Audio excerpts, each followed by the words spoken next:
नमस्कार, मैं हूं अखिलेश पांडे और आप देख रहे हैं सी न्यूज़ भारत। वक्त हो चुका है न्यूज़ बुलेटिन का। खबरों के इस बुलेटिन में हम जानेंगे कि कहां बढ़ती सर्दी के चलते नगर पालिका द्वारा बनाए गए रैन बसेरे का डीएम और एसएसपी ने किया निरीक्षण। कहां 2 टेम्पो चालकों में सवारी बैठाने के चक्कर में हुआ विवाद, चली गोली। साथ ही जानेंगे कि कहां उचित मूल्य की दुकान संचालन में कोई परेशानी नहीं आने देने की एवज में मांगी गई 20,000 रुपए की रिश्वत। और भी ऐसी तमाम खबरों पर आई विस्तार से करते हैं चर्चा। बुलंदशहर में बढ़ती सर्दी के चलते नगर पालिका सियाना के द्वारा बनाए गए रेन बसेरे का डीएम और एसएसपी ने निरीक्षण किया। सियाना नगर पालिका के द्वारा बनाए गए रेन बसेरे की व्यवस्थाओं की जमीनी हकीकत जानने के लिए रात्रि में करीब 10 बजे रेन बसेरे पर पहुंचे डीएम और एसएसपी। निरीक्षण के दौरान रेन बसेरे में ठहरे हुए महिला और पुरुषों से उनके निवास स्थान और कहां जा रहे हैं और रेन बसेरे की व्यवस्थाओं की जानकारी ली। डीएम चंद्र प्रकाश सिंह ने रेन बसेरा पहली मंजिल पर बना होने के कारण दिव्यांग लोगों के ऊपर जाने में परेशानी को देखते हुए नीचे ही सुरक्षित स्थान पर ठहरने की व्यवस्था करने के निर्देश दिए हैं। डीएम ने साफ सफाई रखने, प्रमुख स्थानों पर अलाव जलाने और कोई भी व्यक्ति सर्दी के मौसम में खुले में ना सो पाए, इसके लिए नगर में भ्रमण कर खुले में सो रहे व्यक्ति को रैन बसेरे में लाने के लिए निर्देश दिए हैं। सर, आज रैन बसेरे में निरीक्षण किया है। सियाना के रैन बसेरे पर आप मौजूद हैं। क्या कुछ निरीक्षण में पाया गया? क्या कुछ उचित व्यवस्थाएं प्रशासन द्वारा दी जा रही हैं? सर, अभी मैंने और कप्तान साहब ने रैन बसेरा सियाना का निरीक्षण किया है और ऊपर 2 मेल और 1 फीमेल रुके हुए हैं। अभी हमने इनसे पूछा कि कोई दिव्यांग आएगा तो वो कहाँ रुकेगा, उसकी इनके द्वारा भी व्यवस्था नहीं की गई है। कल इसकी भी व्यवस्था कराई है। तो सर, लगातार योगी सरकार रैन बसेरों को लेकर सख्त नज़र आ रही है, तो जिला प्रशासन की तरफ से क्या कुछ व्यवस्थाएं की गई हैं? आप खुद भी देख रहे होंगे कि जो भी यहाँ रुक रहे हैं उनके लिए बिस्तर, रजाई, गद्दा और पलंग आदि की व्यवस्था की गई है। शौचालय आदि साफ सुथरे हैं और उनको ठंडी से किसी प्रकार का कोई समस्या ना है, उसकी भी पूरी व्यवस्था की गई। और लगातार निरीक्षण करके जो गरीब लोग हैं, जो बेसहारा लोग हैं, उनको हम लोग कंबल भी बांट रहे हैं। माननीय विधायक जी लोग भी कंबल बांट रहे हैं और सरकार की तरफ से पूरी व्यवस्था की गई कि ठंडी के कारण किसी को किसी प्रकार की समस्या ना हो। बुलंदशहर से सीनियर संवाददाता नितिन सिंह राजपूत की रिपोर्ट। नवाबगंज कटी तिराहा पर 2 टेम्पो चालकों में सवारी बैठाने के चक्कर में विवाद हो गया। विवाद के दौरान दोनों में आमने सामने गोली चल गई, जिसमें राहुल सिंह निवासी ग्राम बल्लीपुर को काफी गंभीर चोटें आई हैं। आनंद फानन में लोगों ने सामुदायिक स्वास्थ्य केंद्र नवाबगंज पहुंचाया। हालत सीरियस देखकर सामुदायिक स्वास्थ्य केंद्र नवाबगंज के डॉक्टरों ने डिस्ट्रिक्ट हॉस्पिटल गोंडा के लिए रेफर कर दिया था और अभियुक्त फरार है। गोंडा के तेज तर्रार पुलिस कप्तान आकाश तोमर ने मामले को संज्ञान में लिया और संबंधित थाना नवाबगंज को अभियुक्त की शीघ्र गिरफ्तारी के निर्देश दे दिए। थाना नवाबगंज पुलिस ने 24 घंटे में ओवरब्रिज लोलपुर के पास से अभियुक्त सूरज यादव और उसके साथी राम बहादुर यादव को गिरफ्तार कर लिया। घटना में प्रयुक्त होने वाले अवैध तमंचे, कारतूस सहित बरामद कर लिया है। दोनों अभियुक्त निवासी दुर्गागंज माजा थाना नवाबगंज के बताए जा रहे हैं। दिनांक 25/12/2022 को जनपद गोंडा के थाना नवाबगंज क्षेत्र में कटी तिराहे पर 2 टेम्पो चालकों में सवारी बैठाने को लेकर विवाद हुआ, जिसमें एक पक्ष द्वारा दूसरे पक्ष पर विवाद के दौरान फायरिंग की गई, जिसमें राहुल नाम का चालक गंभीर रूप से घायल हो गया। इस संबंध में थाना नवाबगंज पर अभियोग पंजीकृत किया गया तथा अभियुक्तों की गिरफ्तारी हेतु टीम गठित की गई। आज दिनांक 26/12/2022 को नवाबगंज पुलिस द्वारा फायरिंग करने वाले 2 अभियुक्त गण को गिरफ्तार किया गया, जिनके कब्जे से घटना में प्रयुक्त तमंचा व 2 कारतूस बरामद किए गए। अभियुक्त गण के विरुद्ध वैधानिक कार्रवाई करके अभियुक्त गण को न्यायालय पेश करने हेतु भेजा जा रहा है। गोंडा से सीनियर संवाददाता इंद्रेश कुमार श्रीवास्तव की रिपोर्ट।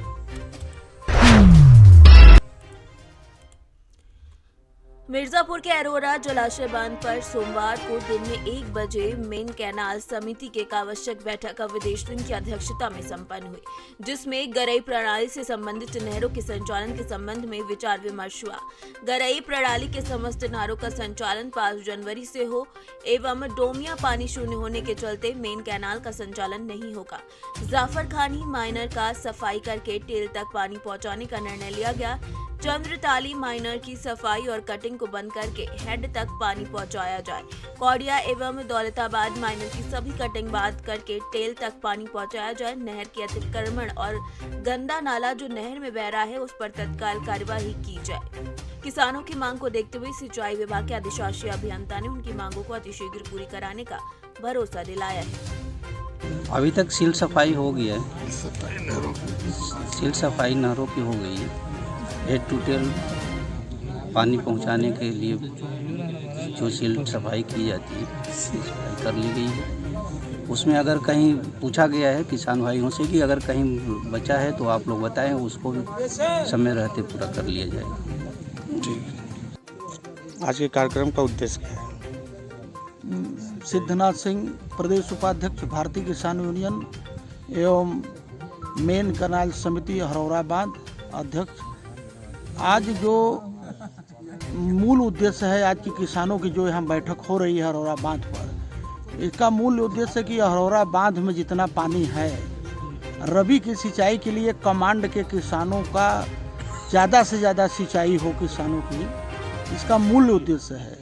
और किसानों की बैठक और महत्वपूर्ण इसलिए हो जाती है कि कम पानी में हेड टू टेल ज़्यादा से ज़्यादा सिंचाई हो। जहाँ नहर खराब हो, जहाँ फाल खराब हो, जहाँ कुछ भी खराब हो उसको बनवाया जाए।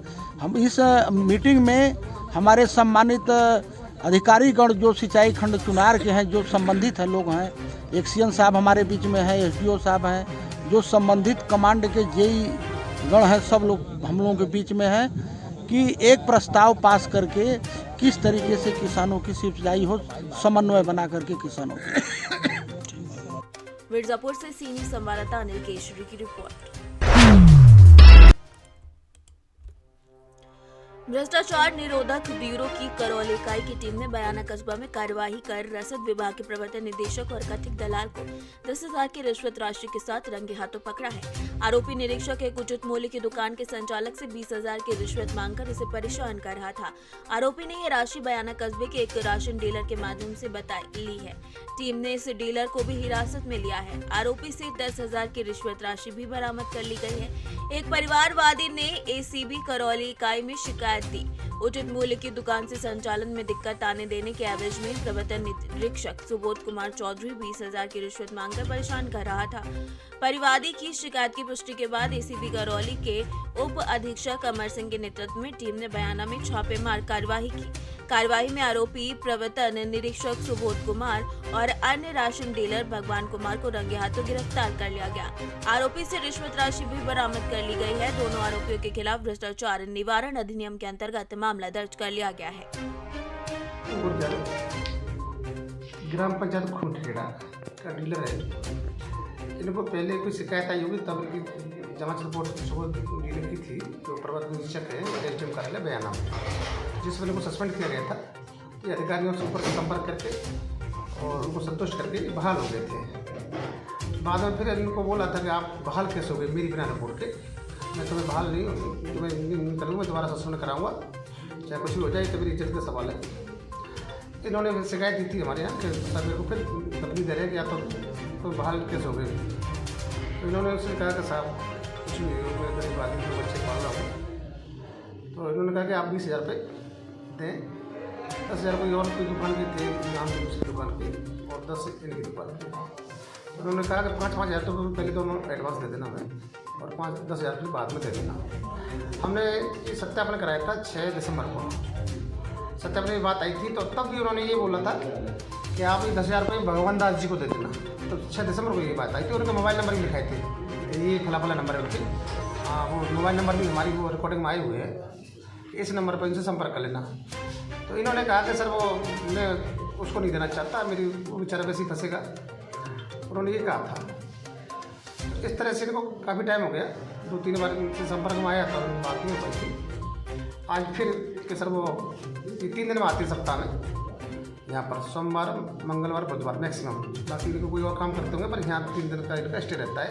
इस तरह से हमें जो जानकारी मिली थी। यहाँ पर आज आने का था तो इन्होंने हमें मैसेज कर दिया था कि सर वो आज आएंगे, और 2-2:30 बजे के आसपास, या तो उस जनसभा से आते हैं या फिर किसी और साधन से आते हैं। तो हमने इनके पास भेजा। हम लोग यहीं तो इन्होंने इनको वहाँ बुलाया था, बस स्टैंड पर जाओ आप।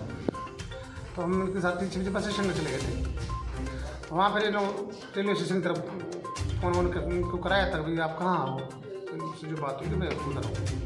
रेलवे स्टेशन के पास एक दुकान है उचित मूल्य की भी, कि वहाँ चेक कर रहे थे, वो इनसे वार्ता की थी। वार्ता की थी कि आप ये पैसे जो उनको दे देना भगवान दास जी को। हम लोग वहाँ थे, ये पैसे लेने के लिए यहाँ रवाना हुआ। तो हमारी आधी जो टीम थी हमारी जो ट्रैप आई थी, मैंने कुछ आदमी के साथ पीछे पीछे भेजी। मैं वहाँ रहा था कि भाई यही ये कहीं से यहाँ से कहीं निकल नहीं जाए।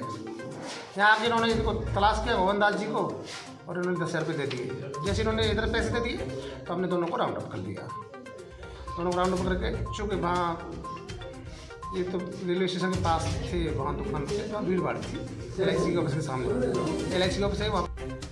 भरतपुर से सीनियर संवाददाता लोकेंद्र शर्मा की रिपोर्ट।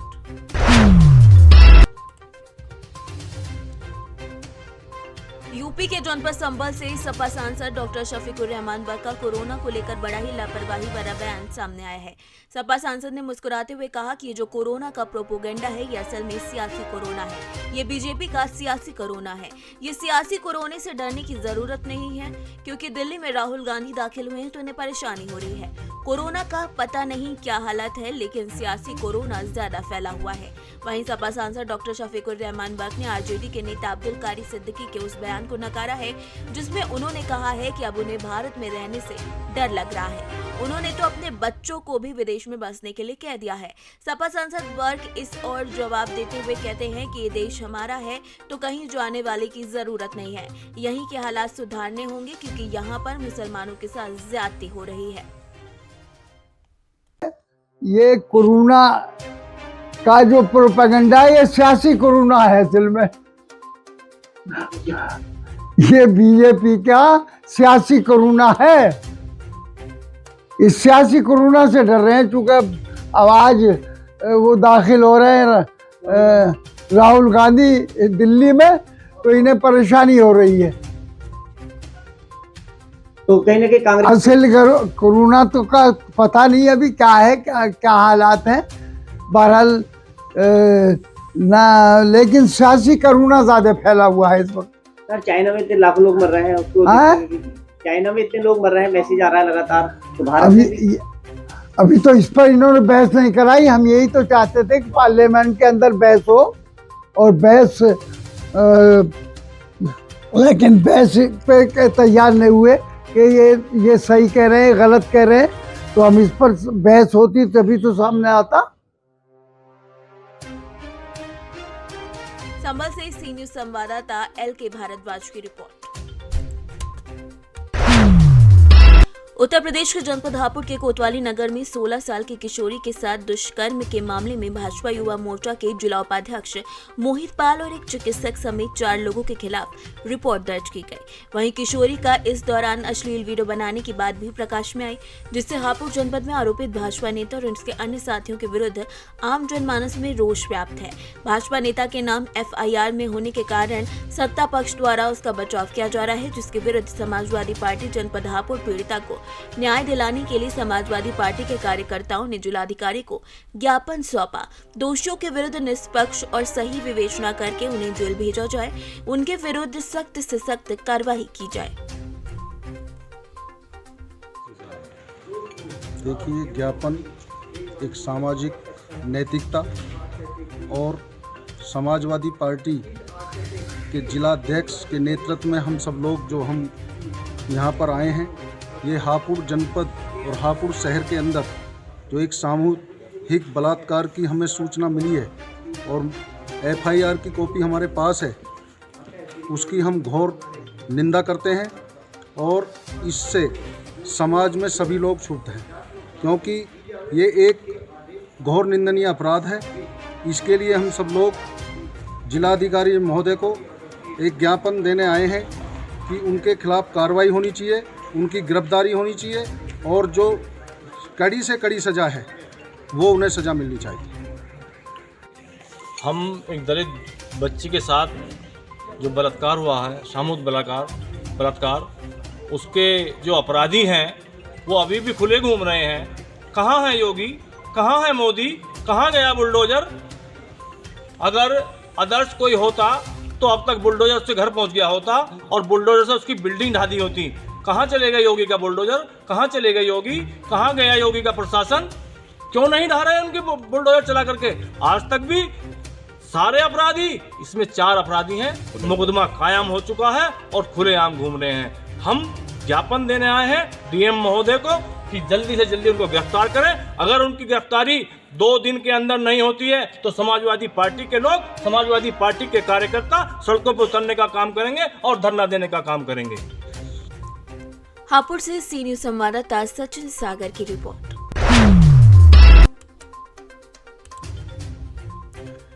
राजस्थान के डीजीपी उमेश मिश्रा 1 दिवसीय धार्मिक यात्रा पर पहुंचे गोवर्धन धाम, जहां पूछरी में स्थित श्रीनाथ मंदिर के दर्शन कर सप्तकोशी परिक्रमा का शुभारंभ किया।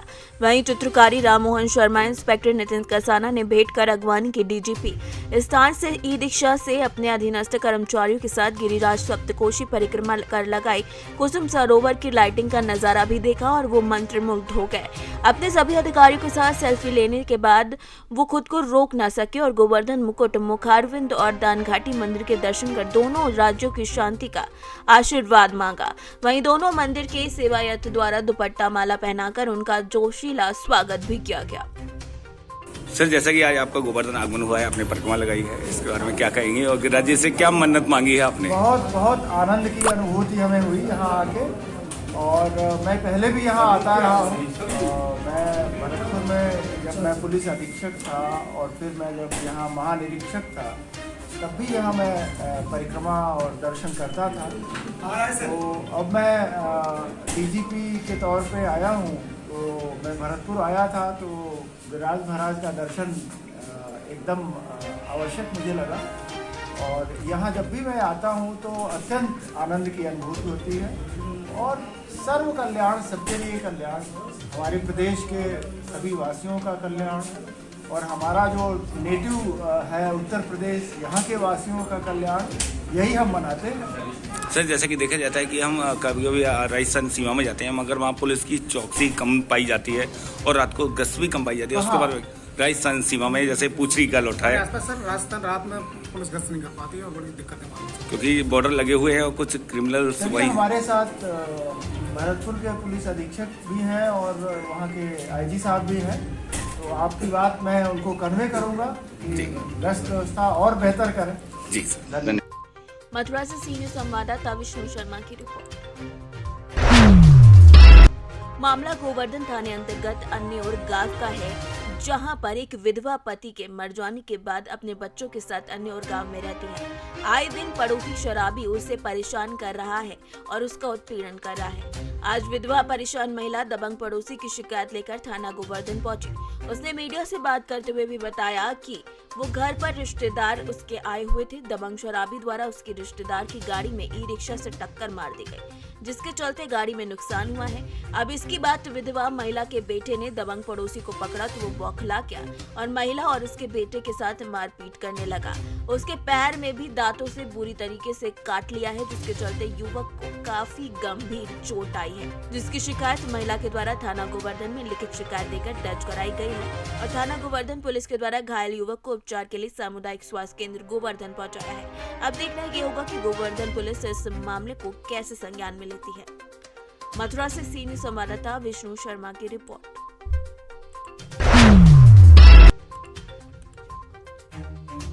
मेरठ में अपराध पर नियंत्रण के लिए पुलिस अब आसमान से निगरानी कर रही है। किठौर थाना क्षेत्र में सोमवार को फिर से पुलिस ने ड्रोन उड़ाकर पेट्रोलिंग की। पुलिस टीम ने इलाके में ड्रोन से निगरानी भी की। मेरठ में अपराध पर नियंत्रण पाने के लिए पुलिस ने ऑपरेशन ड्रोन शुरू किया है। अब मेरठ पुलिस तीसरी आंख यानी कि ड्रोन कैमरे से अपराध और अपराधियों पर निगाह रख रही है। पुलिस ने गंगा की तराई के इलाकों में भी ड्रोन उड़ाकर बदमाशों की तलाश शुरू कर दी है। गौकशी, हथियारों की तस्करी और गंगा किनारे कच्ची शराब के लिए मेरठ के तराई का इलाका बेहद बदनाम रहा है। इसी पर शिकंजा कसने के लिए पुलिस ने ये ऑपरेशन शुरू किया है। मथुरा से सीनियर संवाददाता नवीन कुमार की रिपोर्ट।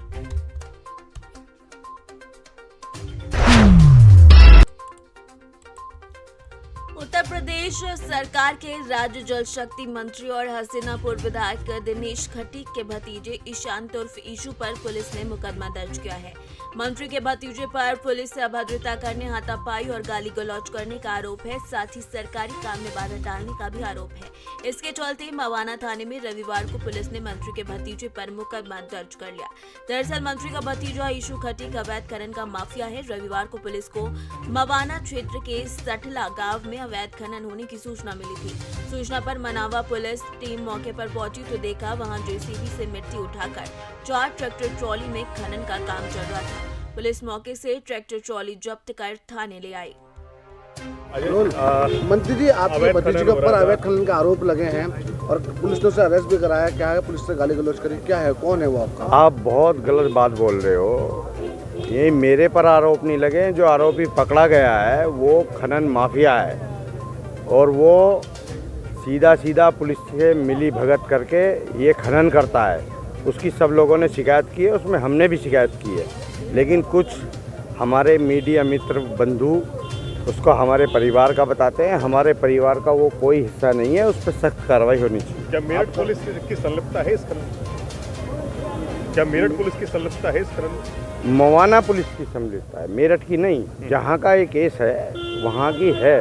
वहाँ के थानाध्यक्ष और वो दरोगा वो सब लोग इनसे पैसा लेकर के खनन कराते हैं। और आज पकड़ा गया है तो किसी राजनीतिक लोगों से उसको जोड़ रहे हैं। वो बिरादरी का व्यक्ति हो सकता है, लेकिन उससे किसी को जोड़ना एक गलत बात है। आपका कोई रिलेशन नहीं? मेरा कोई रिलेशन नहीं है, उस पर सख्त कार्रवाई होनी चाहिए। क्या मवाना में अवैध खनन हो रहा है? पुलिस ने कोई कार्रवाई की है? थाना मवाना के अंदर कुछ लोग जेसीबी और डंपर से अवैध खनन कर रहे थे। पुलिस के द्वारा सूचना प्राप्त होने पर पुलिस मौके पर पहुंची। वहां पर उनको सीज किया गया। इसी में जो एक व्यक्ति था ईशू नाम का, उसके द्वारा पुलिस से बदतमीजी की गई। पुलिस के द्वारा उसमें विधिक कार्रवाई की गई है, उसको गिरफ्तार किया गया। साथ ही साथ जो जेसीबी और डंपर है उसको सीज किया गया। सर, पुलिस से गाली गलौज करने वाला वो एक मंत्री का भतीजा बताया जा रहा है कि उसने थाने के अंदर उसका पुलिस कर्मी से गाली गलौज करी। एक व्यक्ति जो ईशू नाम का है उसके द्वारा पुलिस से बदतमीजी की गई थी थाने से, इस वजह से उसको गिरफ्तार किया गया। मेरठ से सीनियर संवाददाता नवनीत कुमार की रिपोर्ट। फिलहाल के लिए इस न्यूज़ बुलेटिन में इतना ही। देश दुनिया की तमाम खबरों के लिए देखते रहें सी न्यूज़ भारत। और खबर आपके साथ, आपके हाथ।